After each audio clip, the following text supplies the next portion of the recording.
दोस्तों, ख्वाजा गरीब नवाज चिश्ती रहमतुल्लाहि अलैह की मज़ार मुबारक को हिंदुस्तान के बादशाह औरंगज़ेब आलमगीर ने तोड़ने का इरादा किया। बादशाह औरंगज़ेब को वलियों के बारे में ये गलत फहमी थी कि मरने के बाद मज़ारों में उन्हें जिंदा किया जाता है।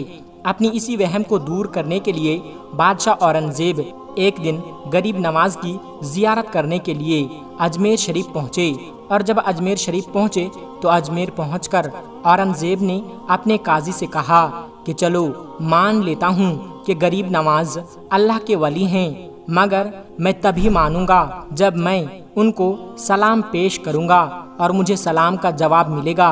अगर मुझे सलाम का जवाब नहीं मिला तो मैं मज़ार शरीफ को तोड़ दूंगा। औरंगज़ेब आलमगीर जब मज़ार पर पहुँचे तो वहाँ पर उन्हें एक अदना सा शख्स बैठा हुआ दिखाई दिया। वो शख्स इंतजार कर रहा था। बादशाह औरंगज़ेब ने उस शख्स से पूछा, ऐ शख्स, क्या मामला है? तुम यहाँ पर क्यों बैठे हो और तुम परेशान क्यों लग रहे हो? तो उस शख्स ने बादशाह औरंगज़ेब से फरमाया, हजरत, मैं आँख से नाबीना हूँ, यानी मैं अंधा हूँ और काफ़ी वक्त से ख्वाजा गरीब नवाज रहमतुल्लाहि अलैह से दुआ कर रहा हूँ कि मेरी आँखों की रोशनी मुझे वापस मिल जाए, लेकिन कोई फ़ायदा नहीं होता। मैं काफ़ी वक्त से यहाँ पर हाज़िरी दे रहा हूँ और रो रो कर दुआ भी कर रहा हूँ कि या अल्लाह, अपने इस वली के सदके मेरी आँखों की रोशनी मुझे अता कर दे, मगर आज तक मुझे कोई फ़ायदा नहीं हुआ, यानी मेरी आज तक कोई हाज़िरी और दुआ कबूल नहीं हुई। तो बादशाह औरंगज़ेब ने उस अंधे शख्स से कहा कि मैं मज़ार पर सलाम पेश करने के लिए जा रहा हूँ और जब मैं वापस आऊँ और तब तक अगर तेरी आंखों की रोशनी तुझे वापस ना मिली तो मैं तलवार से तेरी गर्दन उड़ा दूंगा। इतना सुनते ही वह अंधा आदमी बहुत ही ज़्यादा परेशान हो गया और बहुत ज़्यादा गमगीन हो गया और वह अंधा आदमी सोचने लगा कि अब क्या होगा। अब तक तो मेरी आंखों की रोशनी नहीं थी, लेकिन अब मेरी गर्दन भी उड़ा दी जाएगी। यानी वह अंधा शख्स कहने लगा कि अब तक तो मैं अपनी आंखों की रोशनी से ही परेशान था कि मेरी आंखों की रोशनी नहीं है, मैं अंधा हूँ, लेकिन बादशाह ने अब मेरी गर्दन उड़ाने की बात कर दी है, यानी मेरा बचना अब बहुत ही ज़्यादा मुश्किल लग रहा है। फिर उस अंधे आदमी ने ज़ोर ज़ोर से रोकर और तड़प तड़प कर ख्वाजा गरीब नवाज से फरियाद किया। और जब बादशाह औरंगज़ेब ने ख्वाजा गरीब नवाज को सलाम पेश किया, यानी जब बादशाह औरंगज़ेब मज़ार के पास पहुँचे और मज़ार के पास जाकर उन्होंने सलाम किया तो मज़ार में से कोई जवाब नहीं मिला। जब बादशाह औरंगज़ेब ने एक बार सलाम किया तो जवाब नहीं मिला। फिर बादशाह औरंगज़ेब ने दूसरी बार सलाम किया, फिर भी सलाम का जवाब नहीं मिला। लेकिन जब तीसरी बार औरंगज़ेब ने अस्सलामु अलैकुम वरहमतुल्लाहि वबरकातुहू कहा तो अंदर से आवाज़ आई कि वालेकुम सलाम वरहमतुल्लाहि वबरकातुहू। और फिर मज़ार शरीफ से आवाज़ आती है कि ऐ बादशाह औरंगज़ेब, दोबारा ऐसी ज़िद ना करना, क्योंकि तुम्हारी ज़िद की वजह से मैं इस अंधे की आंखों की रोशनी लेने अर्श इलाही पर गया था और इसी वजह से तुम्हारे सलाम के जवाब देने पर देरी हो गई। सुभान अल्लाह। दोस्तों, ख्वाजा गरीब नवाज की करामत को देखने के बाद बादशाह औरंगज़ेब आलमगीर रहमतुल्लाहि अलैह एक अल्लाह के वली बन गए। अल्लाहु अकबर। तो मेरे दोस्तों, ये शान होती है अल्लाह के वलियों की। ये वाक़या होना था कि बादशाह औरंगज़ेब रहमतुल्लाहि अलैह एक बहुत ही बड़े अल्लाह के वली बन गए, जिन्होंने एक किताब भी लिखी है, फतवाए आलमगीरी। बड़े बड़े मसाइल इसी किताब से हल होते हैं। मेरे दोस्तों, जब ख्वाजा गरीब नवाज रहमतुल्लाहि अलैह अजमेर शरीफ पहुँचे तो उस वक्त एक मंदिर था जो अजमेर का सबसे बड़ा मंदिर था और ये मंदिर सिर्फ राजा और रानियों की इबादत के लिए ख़ास था। और उस मंदिर के साथ ही एक तालाब भी था जिसको हम और आप अना सागर के नाम से जानते हैं और पहचानते हैं। हिंदू इस तालाब के पानी को बहुत ही ज़्यादा पवित्र यानी पाक साफ मानते थे। उनका मानना था कि जो भी इस तालाब में नहा लेगा उसके सारे गुनाह झड़ जाएंगे। कहते हैं कि इस मंदिर में रात को इतने चिराग जलते थे कि हर रात 3.5 मन तेल उन चिरागों में इस्तेमाल होते थे। अगल बगल के कई देहाती इलाके मंदिर के नाम थे, यानी उन देहात की आमदनी मंदिर पर खर्च होती थी। उस मंदिर में हजारों लोग रहते थे जिनका काम आने वालों की सेवा और देखभाल करना था कि कौन सा खुदा बेटा देता है, कौन सा देवता सेहत और तंदुरुस्ती का मालिक है और किस मूर्ति की पूजा से दौलत की बारिश होती है। हजरत ख्वाजा गरीब नवाज रहमतुल्लाहि अलैह उस मंदिर के पास चले गए और आना सागर से कुछ दूरी पर चटाई बिछाकर अपने मुरीदों के साथ बैठ गए और उसी वक्त असर का वक्त हो गया। लिहाजा आप रहमतुल्लाहि अलैह ने हजरत कुतुबुद्दीन बख्तियार काकी रहमतुल्लाहि अलैह से अजान देने को कहा। कुफ्र व शिर्क के गढ़ अजमेर में अल्लाह की वहदानियत और मोहम्मद सल्लल्लाहु अलैहि वसल्लम की रिसालत का ये पहला ऐलान था। वह लोग इस्लाम को नहीं जानते थे कि इस्लाम क्या है। चुनांचे अजान की आवाज़ सुनकर वह हैरान हो गए और अपने घर से निकल आए। सब मुसाफिरों ने आना सागर के पानी से वजू किया और नमाज पढ़ना शुरू किया।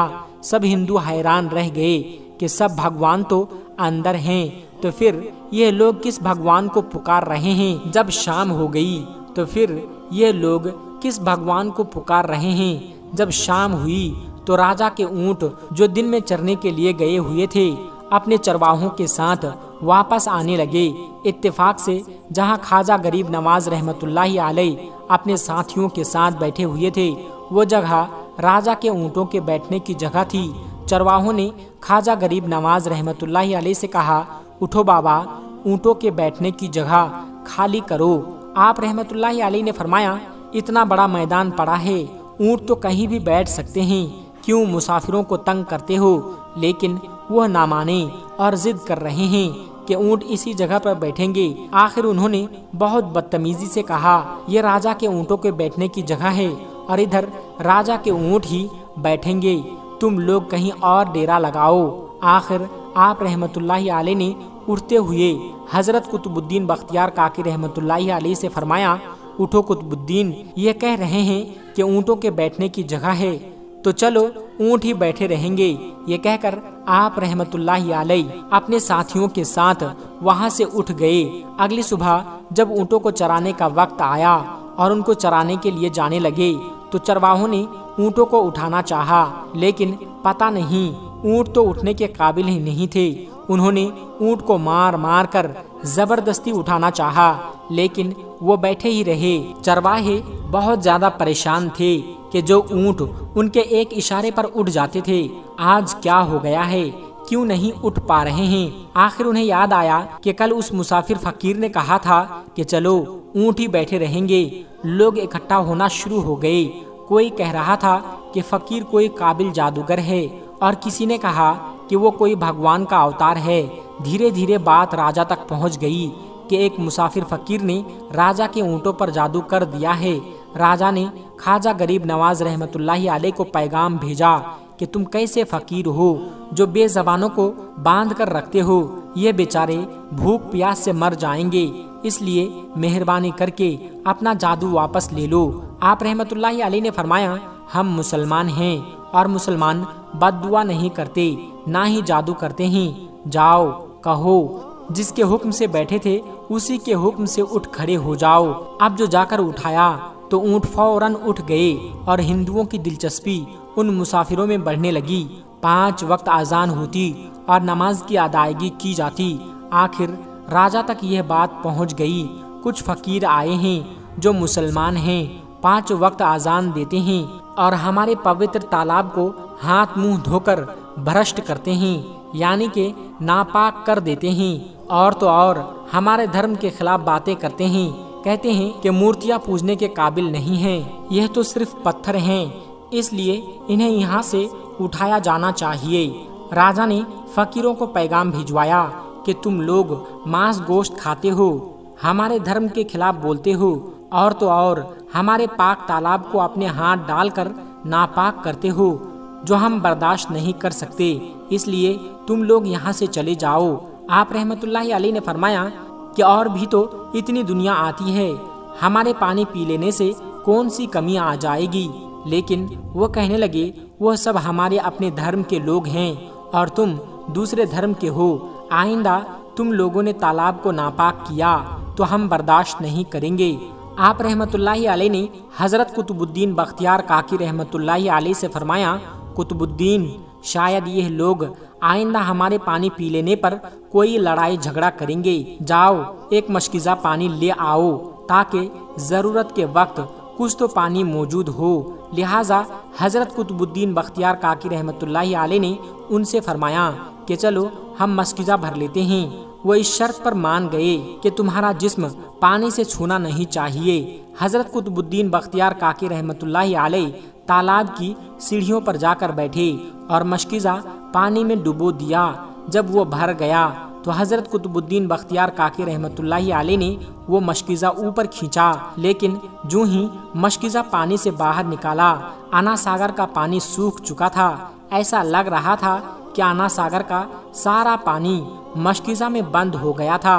आना सागर का सूखना था कि पूरे अजमेर में कोहराम मच गया और वो रो रहे थे कि जो हम गुनाहों की गठरियाँ लाते हैं और आना सागर में गुस्ल करके उनसे छुटकारा पा लेते हैं, अब हम गुनाहों का बोझ लिए किधर जाएंगे। सारे इलाके में खबर फैल गई कि मुसाफिर फकीर ने जादू के जोर से आना सागर को सुखा दिया है। राजा ने जब यह सुना तो वो बहुत परेशान हो गया। उसने अपने वजीरों को बुलाया। सब ने यही कहा कि फकीर या तो जादूगर है या फिर वाकई में कोई कामिल फकीर है। साथ ही वो परेशान हुए कि अजमेर की रौनक तो थी ही आना सागर के दम से। इसी की वजह से तो लोग दूर दूर से अजमेर आते थे और अपना ईमान ताज़ा करके लौटते थे।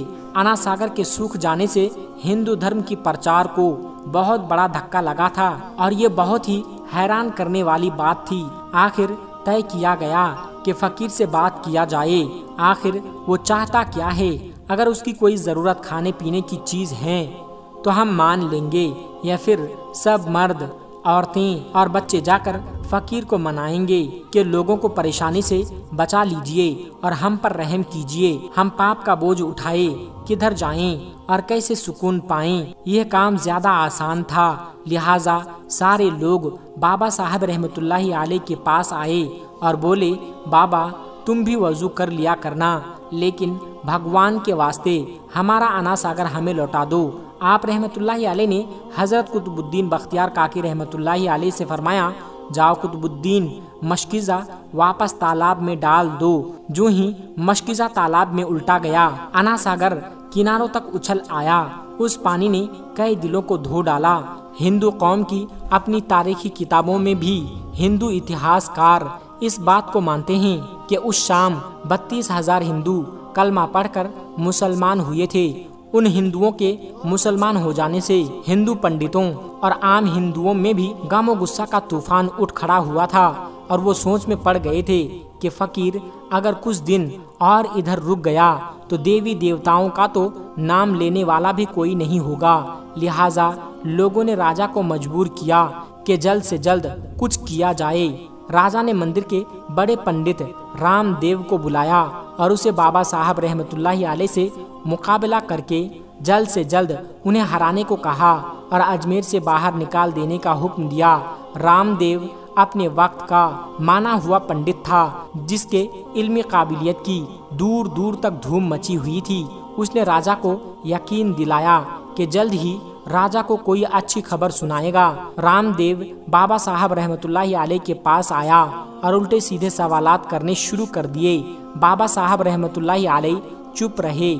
जब रामदेव ने हद से बढ़कर शोर मचाना शुरू किया तो बाबा साहब रहमतुल्लाहि अलैह ने उसकी तरफ आंख उठाई और मुस्कुराकर फरमाया, रामदेव तू शोर मचा रहा है और मैं तेरे माथे पर ईमान का नूर चमकता देख रहा हूँ। इस निगाह और इस लहजे में ना जाने क्या जादू था कि रामदेव कदमों में गिर गया और रोते हुए बोला, बाबा जिस धर्म के तुम हो उसी धर्म में मुझे भी शामिल कर लो। सब लोग जो यह सब देख रहे थे देखते ही रह गए, हैरान थे, परेशान थे कि ये क्या हुआ। जो खरीदने आया था वो खुद बिक चुका है, जो जीतने आया था वो हार चुका है। पंडित रामदेव खुद ख्वाजा गरीब नवाज रहमतुल्लाहि अलैह के हाथों पर मुसलमान हो चुका था। सुभान अल्लाह। दोस्तों, यह अल्लाह वालों की शान होती है। जब वो अल्लाह के हो जाते हैं तो सारी दुनिया उनकी हो जाती है। दोस्तों, आज की वीडियो में बस इतना ही। अस्सलामु अलैकुम वरहमतुल्लाहि वबरकातुहू।